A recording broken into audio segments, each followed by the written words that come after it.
Hello friends. आज हम लोग विलियम शेक्सपियर की जो एक कॉमेडी है 12वीं रात, जिसको ट्वेल्थ नाइट बोलते हैं, ट्वेल्थ नाइट, उसको पढ़ेंगे। पहले हम लोग इनकी जो विलियम शेक्सपियर की कहानियाँ उनको सबको बिल्कुल कहानियों की तरह पढ़ेंगे। फिर उसके बाद हम लोग इसका इंग्लिश पढ़ेंगे।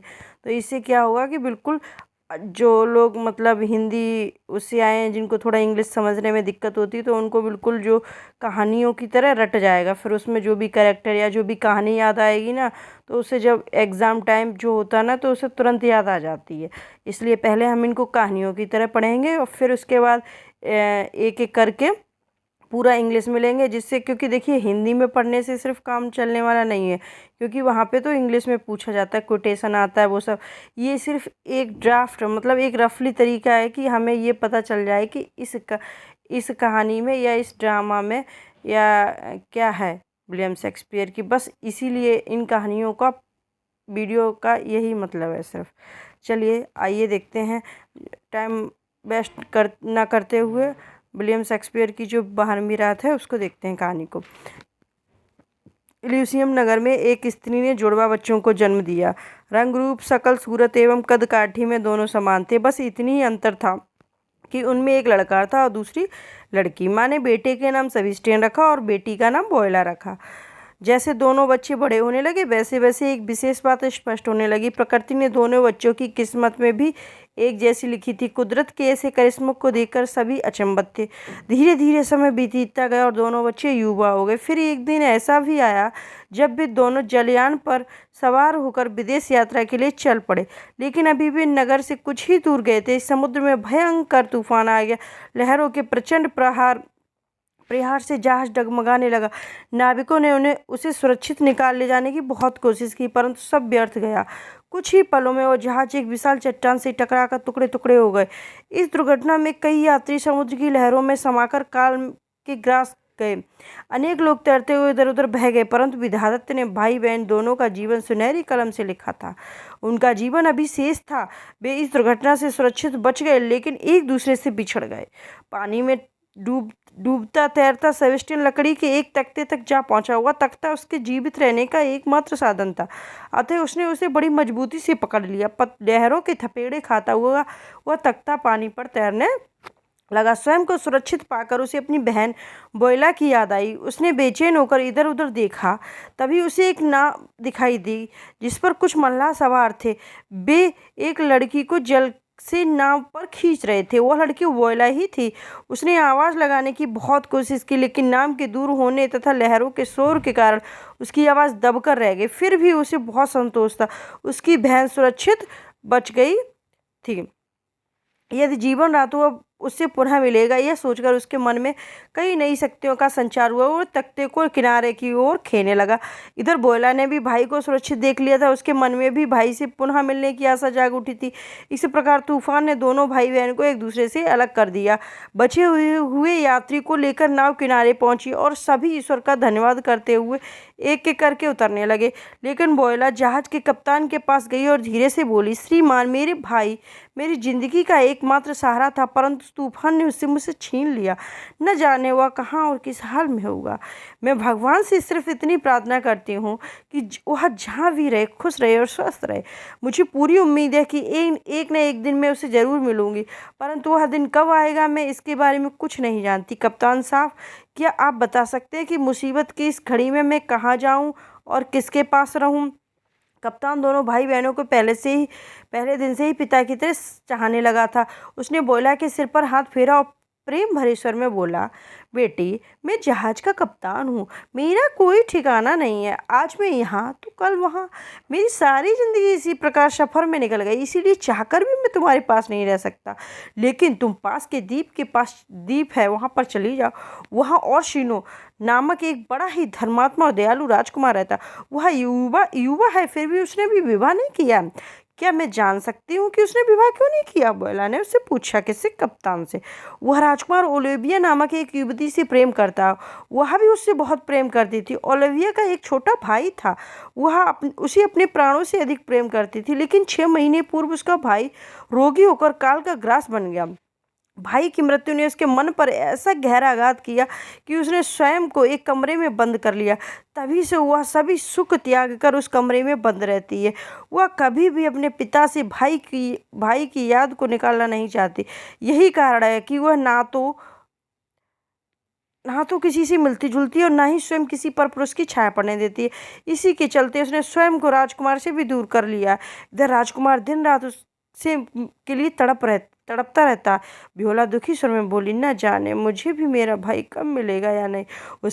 उसके बिना जीवित रहना बहुत कठिन है। कप्तान साहब बोले, जिस ओलिविया के बारे में मैं बात कर रहा हूँ, मैं भी उसकी तरह भाई के बिछोह में दुखी हूँ। यदि आप मुझे उस तक पहुँचा दें तो मैं आपका उपकार कभी नहीं भूलूंगी। मुझे पूरा विश्वास कि अपने भाई की मृत्यु से दुख में डूबी ओलिविया मेरे मन की पीड़ा को अवश्य समझेगी और सेबेस्टियन को ढूंढने में मेरी पूरी सहायता करेगी। कुछ देर सोचने के बाद कप्तान बोला, बेटी शायद तुम ठीक कह रही हो, लेकिन उससे मिलना इतना सरल नहीं है।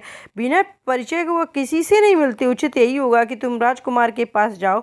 वह तुम्हारी कोई न कोई सहायता अवश्य करेगा और तुम्हें तुम्हारा भाई मिल जाएगा। ब्योला का यह परामर्श उचित लगा। उसने कप्तान से विदा ली और राजकुमार से मिलने चल पड़ी।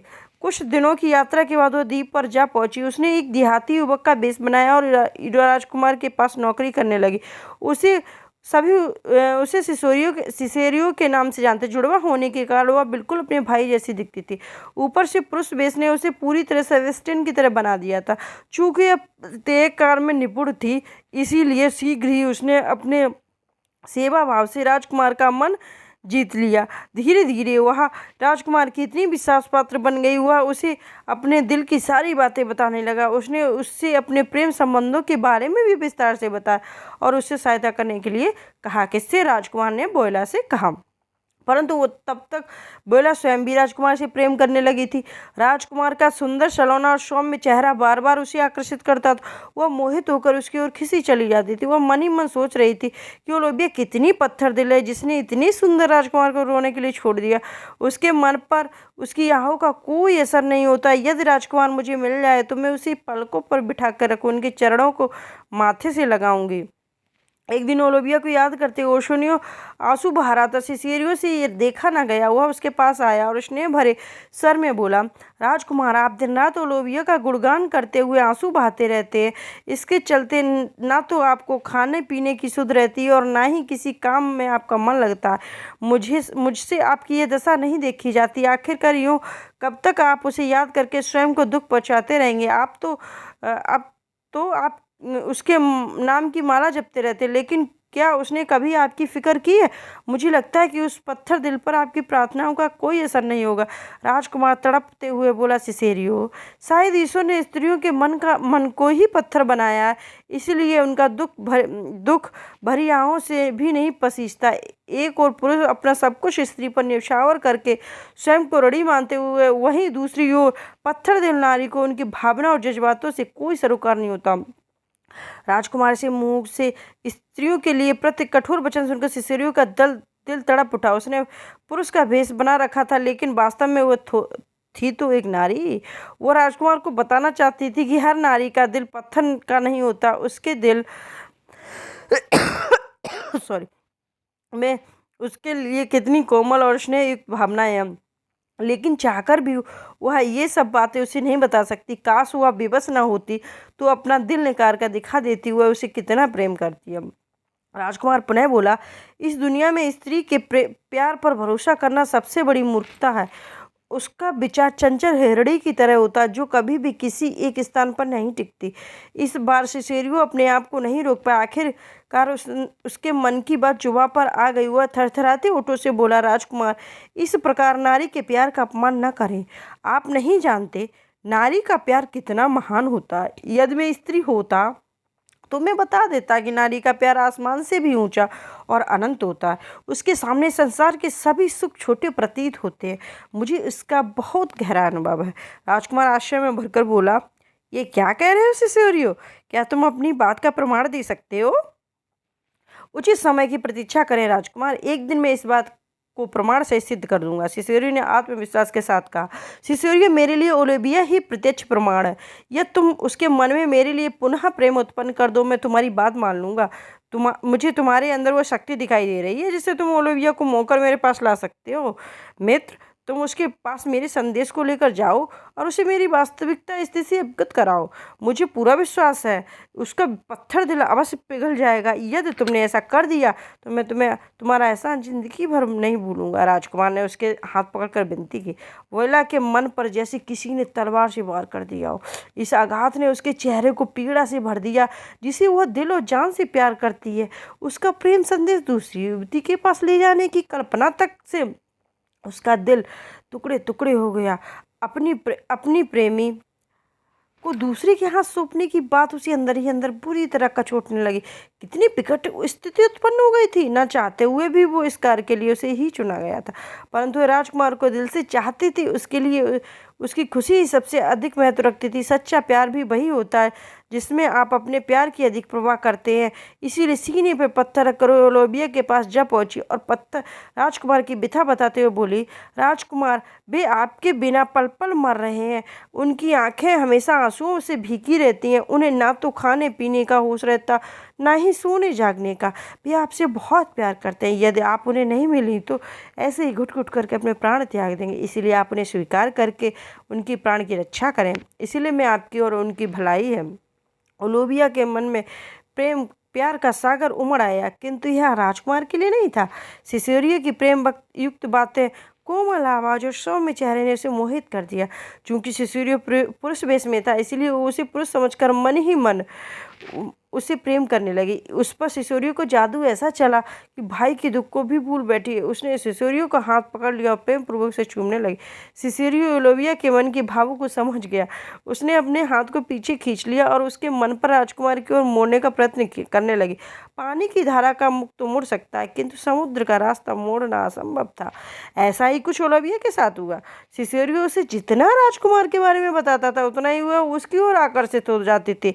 अंत में वह विनम्र स्वर में बोली, युवक, तुम मेरी और राजकुमार से क्षमा मांग लेना और उन्हें कहना कि वे मेरे लिए इतने दीवाने ना हो। मैं उनके योग्य नहीं हूँ, इसलिए वे मुझे भूल जाएं। मैं कभी उनकी नहीं हो सकती। आखिरकार सिसोरियो से समझा कर हार गया और निराश होकर राजकुमार के पास लौट आया। सिसोरियो के बाद ओलिविया का मन बेचैन हो गया।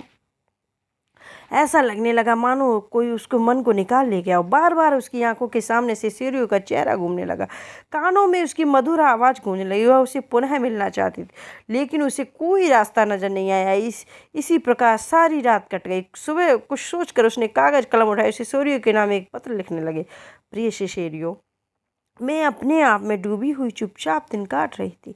मुझे किसी ने कोई मतलब नहीं था, लेकिन कल तुम बारिश की बूंदों की तरह आए और मुझे अपने प्रेम से पूरी तरह भिगो दिया। तुम्हारी बातों ने मेरे मन में विचारों के उथल पुथल पैदा कर दी। राजकुमार का संदेश लेकर तुम मेरे पास क्यों आए थे? तुम तो चले गए, साथ में मेरा सुख, चैन और मन चुरा कर ले गए। तुम्हारे साथ बीता हुआ एक एक पल मुझे याद आ रहा है। तुमसे मिलने के बाद मैं तुम्हारी हो गई हूँ प्रियतम। अगर तुम्हारे दिल में मेरे लिए जरा सी भी दया है तो एक बार आकर मेरी आंखों को तृप्त अवश्य करें। मैं पलके बिछाए बड़ी बेसब्री से तुम्हारी प्रतीक्षा कर रही हूँ। पत्र लिखने के बाद उसने अपने एक विश्वासपात्र सेवक के हाथों में उस संदेश सिसोरियो तक पहुंचा दिया। पत्र पढ़कर एक पल के लिए सिसोरियो भौचक्क रह गया, फिर जोरदार ठेका लगाकर हंसने लगा। उसके मन में ओलिविया के प्रति सहानुभूति उमड़ आई। उसकी कोमल भावनाओं पर उसे दया आने लगी। यह वही ओलिविया थी जो पुरुष के साये से भी दूर रहती थी, परंतु आज एक स्त्री के प्रेम में पड़कर बेसुध खो बैठी थी। लेकिन ये मजाक का विषय नहीं था। इससे स्थिति और भी गंभीर हो सकती थी। यदि सोचकर वोयला पुनः ओलिविया के पास गई और समझा बुझाकर उसका मन अपनी ओर से हटाने का प्रयत्न करने लगी, लेकिन उनके प्रयत्न करने के बाद भी वह उसकी दीवानगी दूर नहीं कर सकी। अंत में थकार कर वह महल की ओर लौट पड़ी। जैसे ही वोयला ओलिविया के घर से बाहर निकली, उसका सामना एक शराबी से हो गया। नशे के कारण वह बुरी तरह से लड़खड़ा रहा था। उसने वोयला का मार्ग रोक लिया और उत्तेजित होकर बोला, अच्छा, तो तुम ही वो व्यक्ति हो जिसके हाथ राजकुमार अपने प्रेम संदेश ओलिविया तक पहुंचा था। मैं ओलिविया से प्यार करता हूँ, वह सिर्फ मेरी है, उसे कोई मुझसे नहीं छीन सकता। अगर राजकुमार सोचता है कि तुम्हें भेजकर ओलिविया के मन में अपने लिए प्रेम पैदा कर लेगा तो ये उसकी भूल है। मैं अभी उस तुम्हें मजा चखाता हूँ, इसके बाद मैं उस राजकुमार को मजा सिखाऊंगा। यह कहकर शराबी ने तलवार निकाली, सिसोरियो की ओर लपका। उसी अपनी ओर आता देख सिसोरियो के होश उड़ गए। आखिरकार थी तो वो एक लड़की ही ना, वह भला उस शराबी के सामने कैसे कर पाती। भय से उसका चेहरा पीला पड़ गया, वो पसीने से नहा उठी। वह सहायता के लिए चिल्लाना ही चाहती थी कि तभी उसे एक पुरुष स्वर सुनाई दी, घबराओ मत सेबेस्टियन, मैं भी इस दुष्ट को सीधा करता हूँ। अपने भाई का नाम सुनकर बेला चौंक पड़ी। उसने पलटकर देखा तो गली के कोने में एक व्यक्ति तेज तेज चलता हुआ आ रहा था। बोला के लिए अजनबी था। पास आते ही उसने अजनबी ने शराबी का हाथ पकड़ लिया और उसके साथ भिड़ गया। पलक झपकते ही उसने शराबी की तलवार छीन ली और उसे लात घूंस उसे मारने लगा। अचानक घटी इस घटना से बोला को बेसुध कर दिया। इससे पहले ही वो कुछ कर पाती, दो सैनिक ने आकर अजनबी के हाथों से में हथकड़ी पहना दी और उसे घसीट कर थाने ले जाने लगे। अजनबी चीखता हुआ बोला, देख क्या रहे सेबेस्टियन, मेरी मदद करो। बोला को जैसे कुछ सुनाई नहीं दे रहा, वो एक टक उस अजनबी को देख रही थी। अजनबी ने उसे पुनः पुकारा, सेबेस्टियन इस प्रकार बात बुत बनकर क्यों खड़े हो, मेरी मदद करो। भूल गए मैंने तुम्हें समुद्र में से निकालकर तुम्हारी रक्षा की थी। इस समय भी मैं तुम्हारी प्राण की रक्षा के लिए शराबी से उलझ गया, लेकिन मेरी मदद करने के लिए तुम चुपचाप खड़े हो। अजनबी की बात सुनकर बोला जैसे नींद से जाग गई। उसकी चेतना लौटने लगी। धीरे धीरे उसके मस्तिष्क में सारी स्थिति स्पष्ट हो गई। वो समझ गई कि वो अजनबी अवश्य उसके भाई का मित्र है। इसका मतलब ये था कि उसका भाई अभी जीवित है। ये सोचकर उसका मन प्रसन्नता से भर उठा। लेकिन इससे पूर्व वो सैनिक कुछ कह पाती उसे घसीटते हुए वहाँ से ले गए। बोयला ने उधर देखा, तब तक शराबी भी 9-11 हो चुका था। कहीं कहीं वो न लौट आए, ये सोचकर बोयला तेजी से आगे बढ़ गई। जैसे ही बोला गली से बाहर निकली, दूसरी छोर पर सेबेस्टियन ने गली में प्रवेश किया। अभी वो गली के बीचों बीच पहुंचा ताकि शराबी पुनः लौट आया। इस प्रकार उसके साथ दो हट्टे कट्टे गुंडे भी थे। उसने सेबेस्टियन को बेला समझकर घेर लिया और झड़कते हुए बोला, तूने मुझे अपने साथी के हाथ पिटवाकर बहुत बुरा किया। मैं तुझे नहीं छोड़ूंगा। देख मैं तेरी कैसी दुर्गत करता हूँ। कहकर तीनों गुंडों ने तलवार निकाली और सेबेस्टियन पर हमला कर दिया। लेकिन सेबेस्टियन भी एक उत्कृष्ट कोटि का तलवारबाज था। वो बड़ा ही चुस्त लड़ाका था। वह उनके बार बचा गया और तेजी से अपनी तलवार निकालकर उसका सामना करने लगा। देखते ही देखते उसने तीनों की तलवार काट डाली और मार मार कर उन्हें भागने के लिए विवश कर दिया। तब तक शोर शराबा सुनकर लोबिया भी बाहर आ गई। सेबेस्टियन को अकेले तीनों गुंडों को धूल चटाते देख वह बुरी तरह से उस पर आसक्त हो गई। वह उसे सिसोरिया समझ रही थी। उसने उसका हाथ पकड़ा और उसे प्रेमपूर्वक महल की ओर ले गई। सेबेस्टियन बड़ा हैरान था। इस शहर में नया होने के कारण वह ना तो किसी को जानता था और ना ही पहले कभी यहाँ आया था। फिर भी बिना किसी कारण के वे गुंडे उससे लड़ने को तावले हो रहे थे। उसके बाद एक अजनबी राजकुमारी इस पर स्नेह और प्रेम की वर्षा कर रही थी। इन सब ने उसे सोच में डाल दिया। वह जितना सुलझाने की कोशिश करता उतना ही और उलझता जलता था। धीरे धीरे ओलिविया के प्रेम ने सेबेस्टियन पर अपना असर दिखाना शुरू कर दिया। वह सोचने लगा कि शायद मेरी वीरता और सुंदरता देखकर वह युवती मुझसे प्रेम करने लगी। उसका मन भी ओलिविया की ओर आकर्षित हो रहा था, अतः वह भी उसके प्रेम का प्रत्युत्तर प्रेम से देने लगा। ओलिविया उसका व्यवहार देखकर आश्चर्यचकित हो रही थी। कुछ देर पहले तक सिसोरियो से दूर रहने की बात कर रहा था, लेकिन अब उसके प्रति प्रेम प्रदर्शित कर रहा था। उसमें यह परिवर्तन देख ओलिविया बहुत प्रसन्न हुई। अंततः सिसोरियो भी उसे प्रेम करने लगा। उसकी मन की मुराद पूरी हो गई। उधर थाने में सैनिक उस अजनबी से पूछताछ कर रहे थे। तुम्हारा क्या नाम है, क्या करते हो? मेरा नाम एंटोनियो, मैं जहाज का कप्तान हूँ, उसने शालीनता से उत्तर दिया। तुम उस शराबी से क्यों लड़ रहे थे? वह मेरे मित्र सेबेस्टियन को मार रहा था। उसे बचाने के लिए मैंने उस शराबी से लड़ाई की थी। अगर वो तुम्हारा मित्र था, तुम्हारे पुकारने पर कुछ बोला क्यों नहीं? सिपाही ने अगला प्रश्न किया। एंटोनियो का चेहरा गुस्से से लाल हो गया। भभकते हुए बोला, जब वह समुद्र में डूब रहा था तब मैंने उसके प्राण बचाए, उसे अपने जहाज पर शरण दी, उसकी सुख सुविधाओं का ध्यान रखा। आज भी उसे बचाने के लिए मैंने अपने प्राण संकट में डाल दिया, लेकिन मुझे कुछ पता था कि वह मक्कार और कृतज्ञ है। अब तुम क्या करोगे? मैं इस शहर में परदेसी हूँ। मेरा इरादा किसी को नुकसान पहुँचाने का नहीं था। मैंने जो कुछ किया बचाव में किया। अब आप पर निर्भर करता है, इसके लिए मुझे दंडित करें या छोड़ दें। एंटोनियो ने शांत स्वर में कहा। अपनी उसकी विनम्रता देखकर सैनिक बड़े प्रभावित हुए, उसे चेतावनी देकर छोड़ दिया। सेबेस्टियन की दगाबाजी ने एंटोनियो को तन बदन में आग लगा दी थी। वह उसे प्रतिशोध लेने के लिए तड़प रहा था। उसने निश्चय कर लिया कि चाहे कुछ भी हुआ उसे सबक सिखा कर रहेगा। वह शीघ्रता से उस स्थान पर जा पहुंचा जहां से उसे बंदी बनाया, लेकिन सेबेस्टियन का दूर दूर तक कोई पता नहीं था। उधर सिसेरियो अभी तक महल में महल में नहीं पहुंचा था। राजकुमार को उसकी चिंता होने लगी। जब बहुत देर हो गई तो उसे ढूंढते हुए ओलिविया के घर पहुंचा। घर के अंदर प्रवेश करते ही उसकी आंखें फटी की फटी रह गई। उसने देखा सिसोरियो पलंग पर शॉल लपेटे बैठा हुआ। अभी ओलिविया बैठी हुई है, उसके हाथों में फल खिला रही। यह दृश्य देखकर राजकुमार का रोम रोम जल उठा। उसने स्वप्न में भी ऐसी कल्पना नहीं की थी और गरजते हुए बोला, सिसोरियो विश्वासघाती, तुमने मुझे अपना राजदार बनाकर ओलिविया के पास भेजा था ताकि तू उसके दिल में मेरे लिए प्रेम पैदा कर सके, लेकिन तू अपनी ही दाल गलाने लगा। ऐसा करते हुए तुझे लज्जा नहीं आई? तू भूख से तड़पते हुए मेरे पास आया था, मैंने तुझे खाना दिया था, नौकरी दी थी, यहाँ तक कि तुझे मित्र की तरह समझा, परंतु तूने मेरी पीठ में छुरा घोंप दिया। राजकुमार की जली कटी बातें सुनकर सेबेस्टियन भी गुस्से में आया और पलंग से खड़े हुए बोला, कौन है तू? इस तरह से मुझे अपशब्द बोल रहा है? किसने कहा कि तेरे पास भूख से पीड़ित होकर आया था? लगता तेरा दिमाग फिर गया, इसीलिए मुझे सिसोरियो के नाम से पुकारा। कान खोलकर सुन ले, मेरा नाम सेबेस्टियन है और मैं आज ही शहर में आया हूँ।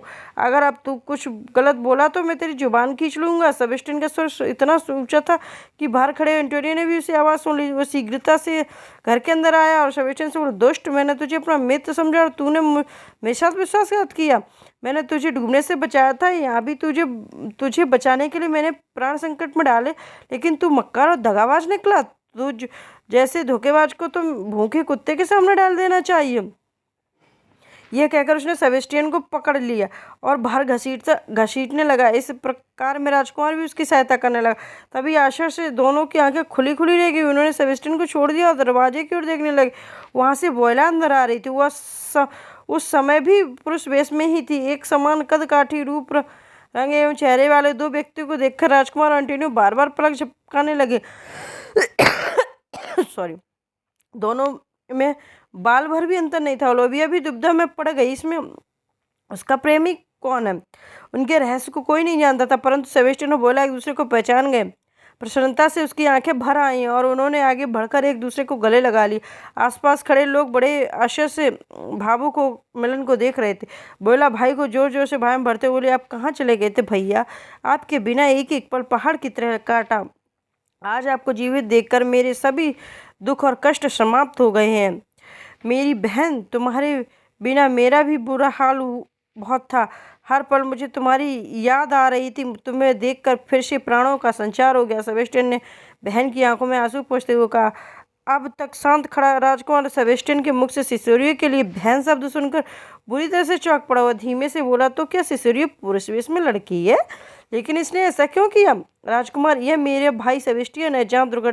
जहाज दुर्घटना में हम दो एक दूसरे से बिछड़ गए थे। जिस व्यक्ति ने मुझे डूबने से बचाया था, उसने मुझे बताया था कि सेबेस्टियन को ढूंढने में केवल आप ही मेरी सहायता कर सकते। इसीलिए पुरुष वेश बनाकर मैं आपके पास सहायता के लिए आई थी, परंतु यहाँ आकर आपकी सौम्यता, दयालुता और शालीनता ने मेरे मन को जीत लिया और मन ही मन में आपसे प्रेम कर बैठी। यहाँ आप पर निर्भर करता है कि आप मुझे स्वीकार करें या नहीं, लेकिन मैं जीवन भर आपकी सेवा करती रहूंगी। आखिरकार वोयला ने अपने मन की बात कह दी। वोयला के प्रेम को लेकर राजकुमार के मन में कोई संदेह नहीं था। उसने आगे बढ़कर उसके मन से लगा लिया। अब सेबेस्टियन की बारी थी। वह ओलिविया से बोला, जब जब मैं डूब रहा था तो एंटोनियो ने मुझे बताया था। इसका उपकार जिंदगी भर नहीं भूलूंगा। हम दोनों वोयला को ढूंढने के लिए ही शहर में आए थे, परंतु संयोगवश मेरी भेंट ओलिविया से हो गई। ओलिविया, मैं तुमसे प्यार करने लगा हूँ। क्या तुम मेरे साथ जीवन बिताना पसंद करोगी? ओलिविया ने सेबेस्टियन का हाथ थामकर अपनी स्वीकृति दे दी। अब तक एंटोनियो भी सारी बात समझ चुका था। उसने सेबेस्टियन से अपने किए की माफ़ी मांग ली। इसके बाद राजकुमार और वोयला को लेकर वहाँ से चला गया।